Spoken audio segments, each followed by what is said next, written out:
Well, first of all, I want to thank my dear friend Danny Cox and the Open Table Collective for this invitation.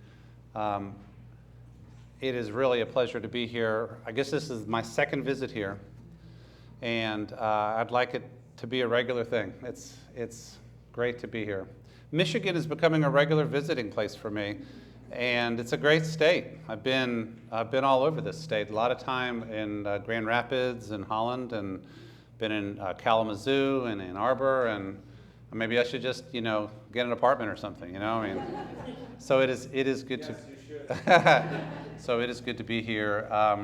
Also would like to thank Rochester Christian University for your involvement in hosting today. And by the way, is this beautiful or what? The sun will kind of gradually set as I speak for 4 or 5 hours this evening. And we'll hear the owls hooting late in the night, the coyotes howling. No, I'll see if I can go faster than that. So I'm talking today about this book, Defending Democracy from Its Christian Enemies, and you're running the PowerPoint back there, right? You got it? Okay. So there should be a slide with this book next. So let me just, before I move into my prepared talk, let me just say a word about how this book fits in my collection. First of all, I grew up in Northern Virginia. Both my father and then later my father-in-law and the parents of many of my friends worked for the federal government. So I'm a DC brat. I'm a person who grew up in the capital of the United States, and in the 60s and 70s watching people that I respected deeply elected sometimes. I knew elected people, but also the permanent civil service of the United States government. And I've learned to recognize that part of the respect I have and the interest I have in the functioning of the United States government comes from that childhood. I don't take it for granted. And also, what my father did was he analyzed energy and environmental issues for the Congress.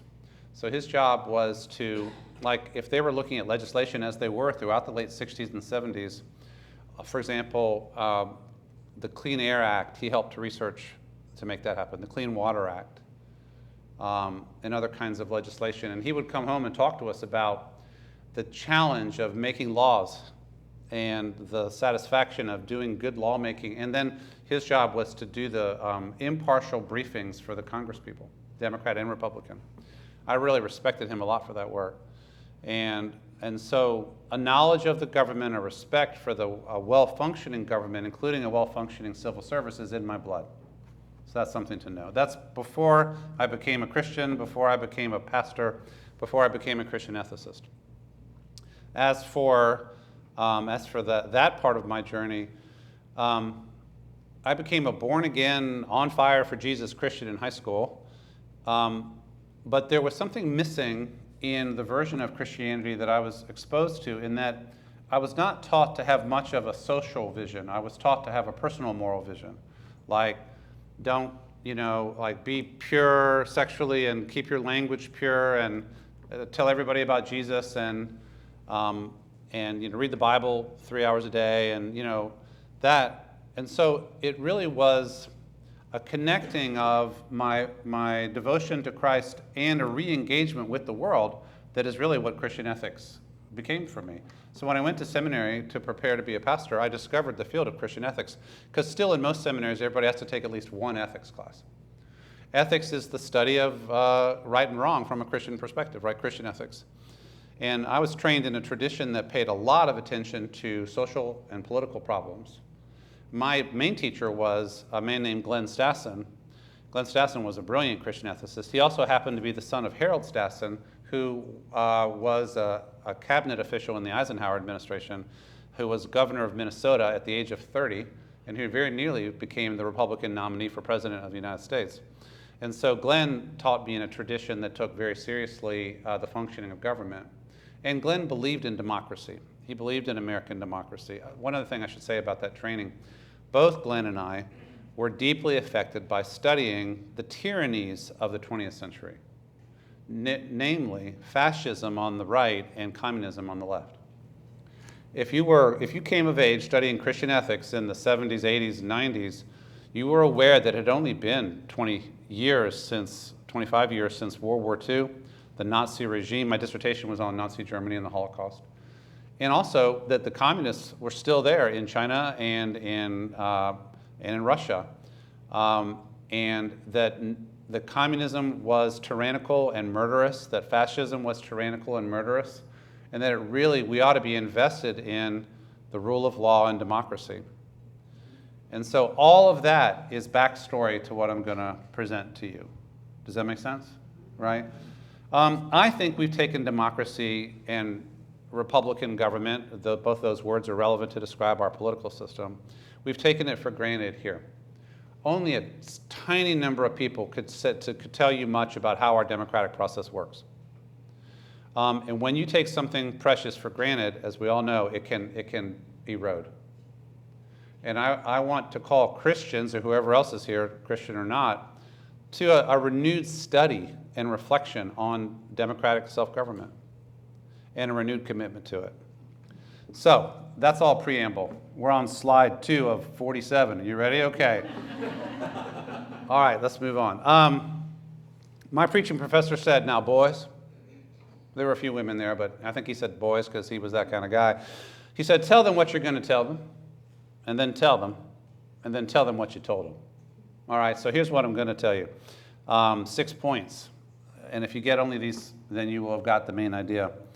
First one, Christians should support democracy as the best available political system yet devised on the planet. It's not perfect by any means, but it is better than any alternative. We live in the time between the first coming of Jesus and the second coming of Jesus. That's kind of how Christians tell time. The first coming of Jesus and the second coming of Jesus out in the future. In that era, we will not have the kingdom of God, though we may see glimpses of it. But we do have to govern ourselves and try to do so successfully. Of all the political systems yet tried, I think Winston Churchill said, democracy is the least bad one yet developed. Secondly, while Christians should support democracy, today many Christians are demonstrating an attraction to a version of politics that is not really democratic. It's been called by a number of names. It's been probably the main conversation in the U.S. is there's a term called Christian nationalism or white Christian nationalism, WCN. It's been called right-wing populism. It's been called Christo-fascism. That, if you want to have a fight with somebody, call it that, right? But I will call it by another name in this talk that I think is more descriptive and less inflammatory, I hope. What is that name going to be? I'm not going to tell you yet, okay? Third, our 250-year-old democracy in this country is among those that political scientists agree is under strain. It's groaning. It's buckling somewhat. There are many sources of this strain, some of which are long-standing. I would name 3. There are some structural problems with the way the Constitution was written, and also the way it is being practiced. For example, the Electoral College is a problem. The way the Senate functions is a problem. The way that you have to have 60 votes to do anything, that's not really democracy. So there's some structural problems. Secondly, we have extreme binary polarization. Left-right polarization. The founders were worried about factionalism, and they were worried that factionalism should grow so intense that the people on each side of the two factions would hate each other more than they would love the country. And that is a threat in any society. In fact, I studied pre-war France, pre-World War II France, and really the same thing was happening in France in 1939-40, which is one of the reasons why they collapsed so easily before the Nazis. The left and the right in France hated each other. So extreme polarization is a threat to democracy. And then the third, and the one that I'm going to focus on here, is a radicalizing of right-wing politics, especially among Christians. So structural problems needing amendment, extreme polarization, and a radicalization on the right. Now, some people would also say there's a radicalization on the left, and there's some evidence of that too. But on the right, it tends to be Christian-inflected. On the left, it tends to be more secular-inflected. And as a Christian ethicist, I pay more attention to when Christians mess up. And that's what I'm working on. Fourth, I want to make very clear that the problem I'm describing goes beyond U.S. boundaries. In the book, I describe 7 different countries in which the same phenomenon is visible. And that is a majority Christian population that is gradually losing its numerical and cultural dominance, embracing a politics that involves either backsliding from democracy or moving into authoritarianism. And so I'll talk about some of these other countries, and I hope you'll read the book. The cross-cultural, cross-national part of the book I think is really important because this is not just a U.S. problem. Would you like to know what the other countries are that I discuss in the book? They are Russia, Poland, Hungary, Brazil, and the U.S., and then in earlier eras, I look at 19th, early 20th century France and Germany. There are other ones that could be named. Fifth, the primary diagnostic that I offer in the book for why sometimes Christians radicalize on the right is an extremely negative reaction to modernizing and liberalizing trends in the culture. And I'll unpack that in a bit. And then finally, the book retrieves 3 strands of pro-democratic Christian tradition to commend to us today, to say to Christians who may be tempted by right-wing authoritarian politics that we have 500 years, at least 400 years, of writings and action on the part of Christians who desperately were committed to democracy. And so you don't have to be a secularist to believe in democracy. I'm going to retrieve 3 strands of Christian pro-democratic tradition. What are they? You have to stay to the end of the talk. Okay, so those are my 6. I'm giving you where we're going. You ready to keep rolling? Yeah. All right. So let's next talk about democracy. And let me offer my account of democracy. I say, and by the way, I had to study this because, again, my rather poor civics in 12th grade didn't quite cover what I needed to learn to do this. We had a coach who taught out of a trailer, and that was about it, you know. So what is democracy? Democracy is a tradition of practice refined over time in many different countries. In its essence, I would say that democracy consists of a people covenanting together to rule itself under an agreed constitutional and legal framework and with agreed procedures. That word covenant is important. I'm going to emphasize it. So democracy is self-rule under a constitutional order. So democracy is thus the rule of the people constrained by the rule of law. That's democracy. And the law is both the Constitution, which is the most basic law, which sets the framework, and then all the other laws that the representatives of the people pass in their legislatures. So democracy was a tremendous advance in human history. There was ancient Athenian democracy, which was direct rule of the people. It had certain structural flaws, which helped to make it fall apart. The Romans had a kind of a republican form of government, which was certainly better to the Caesars, but there were reasons that that one fell apart. It really took into the modern period for democracy to really get going and to refine its gradually over time to refine its structure and practice so that it could be sustainable. But what democracy does is to replace the rule of the one with the rule of the people as a whole. So democracy says that the government belongs to the people, not to the king or to the tyrant. And also, the government belongs to all of the people, at least more and more of the people, to the citizens, and not to the oligarchs, the people who have all the money or the inherited social status. So democracy replaces the rule of the one and the rule of the few. monarchy or aristocracy is replaced by democracy. And all political philosophers who deal with this talk about, all the way back to the Greeks, talk about those three main patterns of rule: the rule of the one, the rule of the few, or the rule of the whole. And democracy, demos, the rule of the people. The terms democracy and republic are not meaningfully different, even though some people are attempting to draw a distinction these days. Both are species of self-rule by the people. In the Federalist Papers, it looks to me like the term republic is reserved for representative democracy. The idea is you cannot scale up the rule of the whole. If you have any group of any large size, you have to have representatives to make decisions for the group. So we have representative self-government, or a republican government in that way.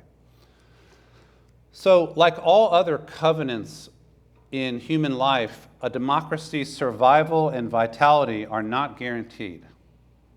It doesn't matter how long a country has had a constitution or has had a democracy, there's no guarantee that it will be there a year from now. Adherence to democratic rules and laws, to the constitutional order, and also to the norms of democracy, the customs, the patterns of behavior that guard and protect democracy, are essential for the covenant of democracy to survive. But as many people have noted from the beginning of the development of democracy, democracy requires a people who have that commitment. It isn't just the leaders, it's the people as a whole who have to be committed Democrats, little d, committed to the practices and norms of democracy. One of the ways you would see that is if somebody presents themselves for office in a Republican or Democratic government who does not share a commitment to democracy, such a person should be ruled out of bounds immediately by the self-understanding of the people.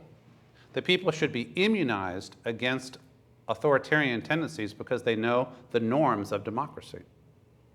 And if people lose that immunization, then they risk their own democracy. I think that's happened here, is happening here. There was a book by political scientists Zablat and Levitsky that came out in 2017. It's called How Democracies Die. And these men, among other things, they say in their brilliant book that everybody should read, they say democracies begin to be at risk of dying when leaders start violating the norms of democracy. And they name 4 things. When leaders start rejecting or demonstrating a weak commitment to what they call the democratic rules of the game. When they start denying the legitimacy of political opponents. When they start tolerating or encouraging political violence. And when they demonstrate or discuss a readiness to curtail the civil liberties of opponents, including the media. Okay. And that was in 2017. Rejecting or showing a weak commitment to the democratic rules of the game, such as, for example, respecting the results of elections and being committed to the peaceful transfer of power. When they deny the legitimacy of political opponents, this person is not my worthy adversary, this person is enemy of the nation. When they encourage or tolerate political violence, somebody needs to do something to that person, let them know that they don't belong in this space. And when they demonstrate a readiness to curtail the civil liberties of opponents, like by throwing people in jail arbitrarily or by blocking their freedom of expression. Zablat and Levitsky say that democracies require not just written constitutions and laws, but again, norms, practices and customs that are related to norms like mutual toleration, civility, and institutional forbearance. So in a democracy, for example, the leaders regularly communicate, my opponent is a worthy opponent who shares a commitment to the country, who I just happen to disagree with on certain things, and I hope that you'll vote for me, but I also want to see some respect shown for this other person. That kind of thing. I'm old enough to remember when that was how things were done in this country. And And institutional forbearance means that those who are holders of power in any office, whether it's the police or the attorney general or the commander-in-chief or the head of the of the military or whatever, they do not press the limits of their power to the very boundaries of it unless they must absolutely do so in an emergency or something. They're always forbearing, they're holding back, trying not to test the boundaries of the system, because you have to protect the health of it by honoring the norms. So, for example, one of our boundaries is you don't call out the military on the streets of the U.S., though there is a law that makes it possible, the Insurrection Act. And so you hold back from that because you don't want to set that precedent, things like that, right? People who care about democracy care about that those norms are honored. Let me just give you an example. One example that used to be the case was when presidential candidates or vice presidential candidates would debate, they would shake each other's hands. They would go out to the middle of the stage, they would greet each other, shake hands, maybe before or after, and then they would go to their places. They would also have some boundaries on the way they would discuss the other person, and then maybe they would shake hands after. Another example of a practice that I think had only ever been violated one time, maybe, was that the defeated presidential candidate, like a president who loses, goes to the inauguration of the next person. It's things like that. Norms that communicate we're in this together. We're in this country together. I would say that it's the degradation of those norms and the demonization that's part of what I think we have to be worried about here. Okay, so point 2b, democratic backsliding. The term for when a democracy begins to erode, what happens next, the main term that I'm going to use, that political scientists generally use, is authoritarianism. That's what I'm worried about, is authoritarianism. So authoritarianism looks like the erosion of all the things I've just described, the weakening or loss of popular sovereignty, so it's the rule of one or a few instead of the people as a whole. The rejection or destruction of political pluralism, so maybe a party is banned. The entrenchment of a dominant individual, say, who refuses to leave power. An end to genuinely free and fair elections so that the electoral system is rigged. For example, in Venezuela, it looks like Maduro rigged the election there like last week or 2 weeks ago and won't leave power. So then that's what happens in non-democratic countries that are pretending to be democratic, right? An erosion of the rule of law, violation of civil rights, weakening of constitutionalism, and so on. It doesn't start there. Authoritarianism begins with attacks on the norms, traditions, and practices of democracy, and those attacks matter the most if it's the highest level leaders who are doing it. If, the high school teacher says, I don't believe in democracy anymore, that's a problem in that sphere. If the presidential candidate of a major party does, then you have a little bit of a different problem, right? And so when people begin attacking the norms of democracy, and that becomes normalized, that attack, you can end up with authoritarianism. Authoritarianism almost always involves attacks from the state on the status, rights, liberty, property, and maybe lives of those who are deemed enemies of the ruler or the regime. In authoritarianism, if you criticize the ruler, you can disappear the next day and nobody ever know what happened to you. You can be arrested without charge. You can be held, the judiciary has been compromised, so there's no rule of law and there's no civil or political rights. It's Evan Gershkovich, the Wall Street Journal reporter, being arrested and thrown in jail in Russia with no recourse. It's Alexei Navalny in Russia being killed in prison, mysteriously dying. A lot of mysterious Russian deaths in the last generation. That is authoritarianism. Any country that has managed to protect the democratic norms and rule of law should be terrified of an erosion of that rule of law to look anything like Russia. After a long time in which it looked like democracy was spreading and consolidating, authoritarian tendencies are ramping up around the world. There are organizations that monitor the health of democracies around the world. I cite one a lot in the book, Freedom House. They give democratic health scores to every country that claims to be a democracy. And each year they renew the report and they give like a direction of movement score. This country is becoming more healthy in its democracy. This country is becoming less healthy. How do you think we're doing? Our score has been declining for a while. I'm actually speaking in Stockholm, Sweden in a couple of weeks to a pro-democracy group because they're interested in this book. They're concerned about some of these trends in Western Europe, not just in other places. As a Christian ethicist, I'm especially interested in authoritarianism that has a religious dimension to it, in which people's religious beliefs and motives are mobilized to encourage democratic erosion. And that's what my book is mainly about. Though I do hasten to add that in our polarized context, both left and right accuse each other of authoritarianism. If you look at the bookstore at Barnes & Noble, in the politics section, it's like half the books are those evil fascist liberals, and the other half of the books are those evil fascist conservatives. And they sell to different audiences, but they're on the same place. Have you seen that? And so I'm trying to be balanced and to be fair in my judgments. If I'm not, you can let me know.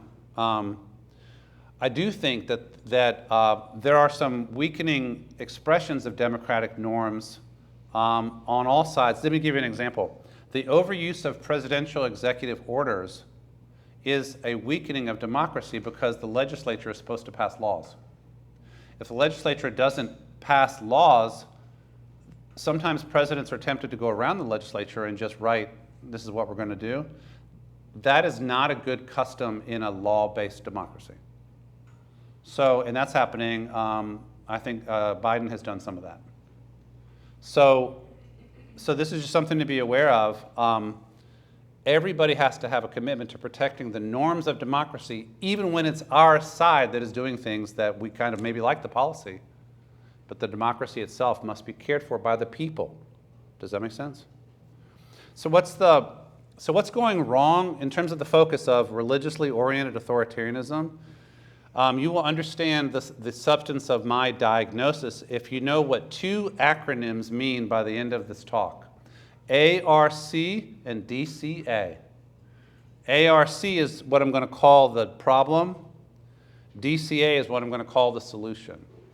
And so my goal is to help move Christians from ARC to DCA. And I think that's pretty cool. Only a preacher could come up with something like that, all right? So by the end, I want you to know what those mean, and we'll talk about both, okay? So the next movement of this talk, diagnosis, ARC. Here's how I want to tell the story of right-wing religious tendency towards democratic erosion. Here's my analysis. Imagine a group of traditional or conservative religious folks who feel deeply distressed at the direction of their country. They think the country has jumped the rails over the last several decades, especially in the religion and moral arena. This is especially hard for them because they're used to a society with religion and values that better track with their own. At least that is the past they remember. Back in the past, people were more like us. The world that is being left behind or that is gone, they grieve it. This is sometimes called nostalgia politics. It's a grief over a world that has been lost. I use this very evocative phrase from a German historian of the 60s. He called it the politics of cultural despair. You really need to understand that the politics of cultural despair will really unhinge politics. So this population grieving over a lost world, it could happen in any religious background in any country. It could be Hindus in India. It could be Muslims in Turkey. It could be Jews in Israel. In fact, I mention each of those in the book. It could be Buddhists in China. What they all have in common in terms of the example that I'm using is, back in the day, We who once dominated the values and religion of this country were able to determine the direction of the society, and now we're losing that power, and all kinds of unhappy cultural incursions are coming, and we don't like it. As a Christian ethicist, I focus on Christians, and the evidence is it can be Eastern Orthodox people in Russia. It can be Catholics in Poland or France. It can be Anglicans in British Commonwealth countries. It can be Lutherans in Sweden, Catholics and Calvinists in Hungary, or Protestant fundamentalists, evangelicals, and Pentecostals in Brazil or the US. I talk about all of them in the book. Makes you want to read and buy the book, doesn't it? What all these people don't like is some combination of the following. This is the next slide. They don't like the fading of Christian belief, practice, and influence. Fewer people are going to church. Fewer people say they're Christians. Fewer people are reading the Bible or respecting the magisterium. Churches are closing. There are soccer games on Sunday morning at 10 a.m. Who came up with that? They don't like the erosion of Christian influence in the Christian countries. They also don't like seeing their family members, their children and grandchildren drift away from the faith. They don't like the abandonment of moral beliefs that they are sure are God's will, not just human opinion. They don't like broad cultural and lifestyle changes that they believe are associated with these belief changes. If you take it back to the 60s, let me name some that are on this list. They don't like the routine acceptance of sex outside of marriage. They don't like widespread divorce. They don't like LGBTQ reality in any way. They don't like maybe wide access to birth control and abortion. They don't like pornography and media coarseness. They don't like maybe drug legalization. Maybe they don't like women in the workplace and in power. They don't like assisted suicide. They don't like reproductive technologies often. Now, different traditionalists might have different particular concerns, but on the whole, you put it all together, it feels to this population like the culture has lost its way, like the culture is morally decaying. They don't like the feeling of displacement and loss of power that has resulted. They think this used to be a Christian nation, our kind of Christian nation. Most people were in church. Most cultural institutions seem to honor Christianity. Most people at least paid lip service to Christian morality. Look at the movies from the 30s and compare them with now. Look at the music. Look at all these changes. They feel that the culture which was once theirs doesn't belong to them anymore. Others are in charge, others with different values, with different religions or no religion. At its most extreme, it can even become people who are the enemies of God are now in charge of our culture. There's millions of Americans who believe that right now. Maybe their dislike ends up having a racial or ethnic dimension. And here's how I would like to describe this. It doesn't necessarily have a racial dimension, but it often does. If the traditionalist group is of a historically predominant racial group or identifies as such, if among the changes that are occurring, this include changes in racial and ethnic composition through immigration, or racial and ethnic group social integration, or racial and ethnic minority political power, then traditionalist religious communities can racialize their resentment. The overall dislike for current culture and all of its changes can be turned in a racist and anti-ethnic minority or anti-migrant direction. The original version of this in Europe was anti-Semitism. It was the Jewish minority being allowed to vote in after the Enlightenment, or the Jewish minority gaining economic power or a role in politics that tended to evoke cultural negative reaction on the part of Christians. Also in Europe, there was anti-Gypsy hatred. And so even today in Europe, like in Hungary, for example, Viktor Orban plays the anti-Jewish and anti-Gypsy card regularly. But now, more recently in Europe, it's the development of a Muslim population through immigration that is the most common racialized and religious card that is played. And that happens in all over Europe right now. It has happened here. It is not the main thing that I'm seeing today, but it certainly has been, especially like after 9/11 and stuff, right? Blame the Muslims. They want to impose Sharia law, right? You ever heard that?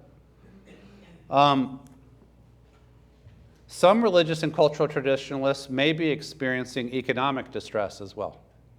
This is a bigger part of other people's analysis than it is of mine. I don't really think this is mainly economic, but it can be a factor. So their communities may be losing jobs. They may be losing well-paying jobs. Educational requirements may be exceeding their educational attainment. Certainly, the globalized capitalist economy cares little about the job market in particular communities. So when jobs are shipped overseas and whole communities are gutted, sometimes the resentment over economic loss can be turned into a reactionary politics. Especially a move that can be made is like diversity, equity, and inclusion policies can be blamed. They are taking our jobs and they're not worthy of it. That kind of thing is definitely out there, and the anti-DEI thing is, I think that's part of what's going on right now. The traditionalist discomfort can ratchet up quite a bit when the traditionalists believe or perceive that leading institutions and figures in the culture are actively working against their religion and their values. So in other words, they can say, look, everywhere we turn, people are rejecting our values. You know, business leaders are going woke. Leading scholars in higher education are rejecting us and becoming more secular. Teachers of the young in the K through 12, we can't trust what they're putting in front of our children. Entertainers and media figures are constantly getting more and more different and against us. Social clubs and civil society are making moves that we disagree with. What can happen is an overall anti-elite posture. All of these groups have become our enemy. They are all positioning themselves against us, from Wall Street to Harvard to Hollywood to New York. This dislike intensifies further when people believe that the institutions of government have turned against them. So it isn't just like Hollywood, but it's Washington. Civil servants and bureaucrats, courts and judges, politicians, and so on. In fact, in the US, if you've been around long enough, where the most negative reaction first was on the part of the right of the Christian community was against the judges. It was against the Supreme Court, you remember? It was 1954, Brown versus Board of Education. It was 1962 in the prayer in schools decision and the Bible teaching in schools decision. It was 1973 with Roe versus Wade. And there's other ones. There were decisions related to access to birth control. Did you know that until 65, birth control was not to be provided to single people? The Supreme Court changed that. A lot of people didn't like that. Interracial marriage was legalized by a Supreme Court decision.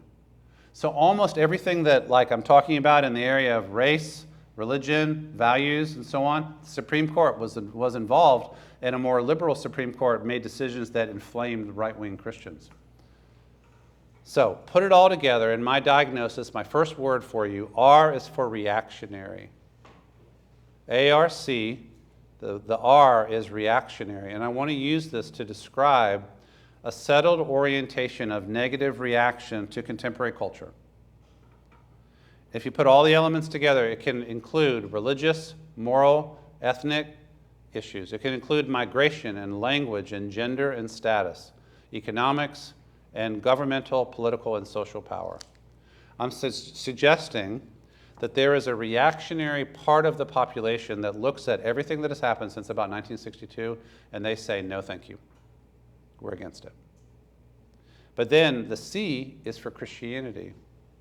My claim is that a significant chunk of Christians in the US and in several other countries have become reactionary in this sense. Now, the level of fervor can vary. Their theorizing as to who to blame can vary. It could be the Democrats, it could be the Supreme Court, it could be media, it could be Satan. Or they're all the same anyway, right? You know. There's conspiracy thinking sometimes in these quarters. It's all a great secret cabal. George Soros is in charge, you know. QAnon. The main thing is a reactionary population, and what I'm especially interested in is a reactionary population of Christians who are deeply distressed by the developments that they don't like. And so my diagnosis is reactionary Christianity. I'm especially interested in it when the sense of loss is the freshest, when the experience or perception of moving from majority to minority is newest. It's the sense that right now we are losing our country, and right now we need to take it back. And we keep losing in our effort to take it back. That's the population that I'm talking about. Does that sound familiar? Am I making this stuff up? I want to do a little footnote related to, is this really Christianity? I would say that reactionary Christianity doesn't have to be Christianity as you or I would understand it, like the religion of Jesus, the gentle one who loved everyone, that kind of thing. Sometimes it is like where authoritative Christian leaders like pastors or bishops or whatever say, we are against all these secularizing trends, and I tell you as your pastor or as your bishop or as your patriarch of an Orthodox church that you must stand against all this. But other times, it isn't really especially religious. It's like religious identity is entangled with ideology and race and culture and resentment to develop a kind of a quasi-Christianity. So here, Christian becomes essentially code for our aggrieved tribe. And that also helps to explain why when people lash back, they don't necessarily feel constrained by Christian teaching because they're not really fundamentally thinking in Christian terms. Did you know that the term evangelical is increasingly evolving in this culture to be essentially reactionary white Christians? There are people who identify as evangelical who do not identify as Christian because the term is losing its religious meaning. That's interesting. All right. So, strategies for counter-revolution. Massive cultural change is wrenching. When change happens that a lot of people welcome, it's almost like hydraulics. That amount of change in a short period of time, celebrated by a lot of people, is always resented by some. What is good news for them is perceived as bad news for us. And political scientists talk about the dynamics of reaction as just kind of something you can expect. Faster the change, the grander or bigger the change, the more there's going to be a reaction. So I want to take seriously the existence of a minority of our population in this country and other countries who are just deeply uncomfortable with the massive social changes that have happened over the last 60 or 70 years. How does a population react when it feels like it is always backpedaling, always losing ground, always being repudiated by those around it? And especially when it feels like people are making fun of them and when it feels like this community is losing the loyalty of its own children. They get angry. They try to bring change. And in the literature, I've discovered the language of counter-revolution. On the traditionalist Christian right, what they are hoping to achieve is a religious counter-revolution to what they understand to be a secular revolution of values. And I see that being explicitly articulated, and I quote some people in the book. Now, if you look at this in terms of Christian mission, let's say a way to think about what's happened in Christian mission in this country since the 60s is a variety of strategies to reclaim the nation for Christ. And some of us are old enough to remember some of these strategies. How to reclaim the nation for Christ? Tell everybody about Jesus. Evangelism. You might call that the Billy Graham strategy. If we can just have massive evangelistic crusades, we can win our neighbors back. It didn't work. There were strategies in church discipling ministries. Well, we may not be able to convert everybody, but we can at least keep our children by discipling them well. So children's ministry and youth ministry and college ministry, campus crusade and all that, right? We can do that. There were cultural engagement strategies. Well, if they're going to produce wretched music, we'll produce, Christian music. If they're going to produce their awful movies, we can produce our beautiful movies starring Kirk Cameron, right? All of those movies, right? There were education strategies.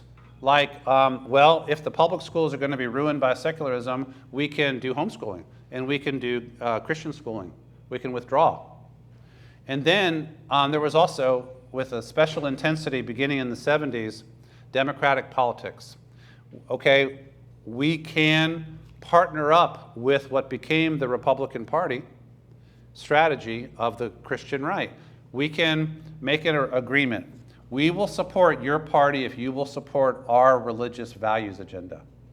And that was the agenda of the Christian right, beginning with Jerry Falwell and Pat Robertson. Who was the first person they helped to elect with that strategy? Ronald Reagan.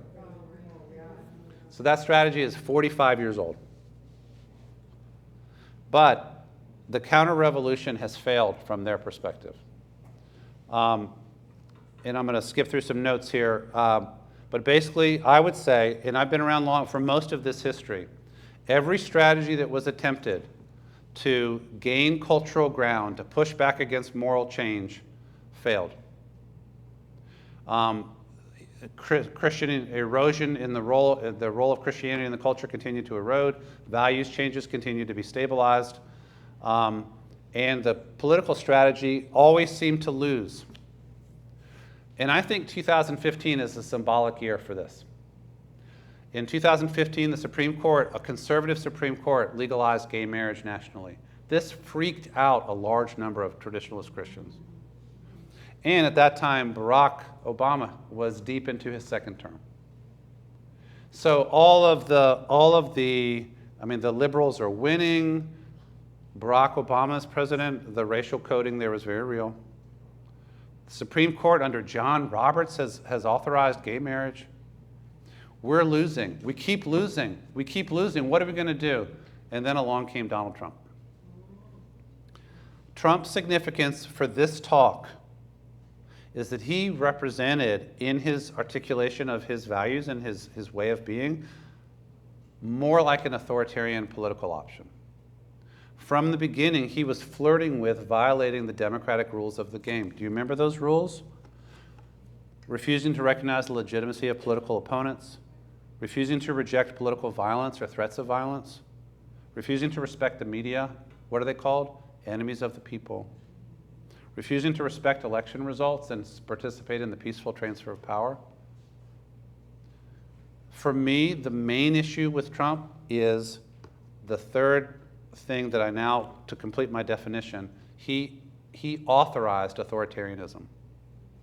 He authorized democratic backsliding, and because he gained the loyalty of this population, he has changed the nature of American politics. So ARC stands for Authoritarian Reactionary Christianity. That is my term for where we are. And so here's my diagnosis, then I want to go into discussion. What we have is a substantial population of Christians who had already positioned themselves in a reactionary posture towards culture, who attempted a variety of missional strategies and then democratic political strategies to take the culture back, strategies that failed in their own estimation, who then met up with a politician who said, I share your concerns. I will be your biggest advocate. I will be for you. I alone can fix it. A politician who did not confine himself to the democratic rules of the game, and who, especially by gaining certain much cherished victories for this population, tempted it to follow him beyond the boundaries of democratic politics. Authoritarian reactionary Christianity has proved to be a winning strategy for a number of politicians. It's how Viktor Orban will be president for life in Hungary. It's the card that Vladimir Putin plays. He justified the invasion of Ukraine as protecting Eastern Orthodox values in Ukraine.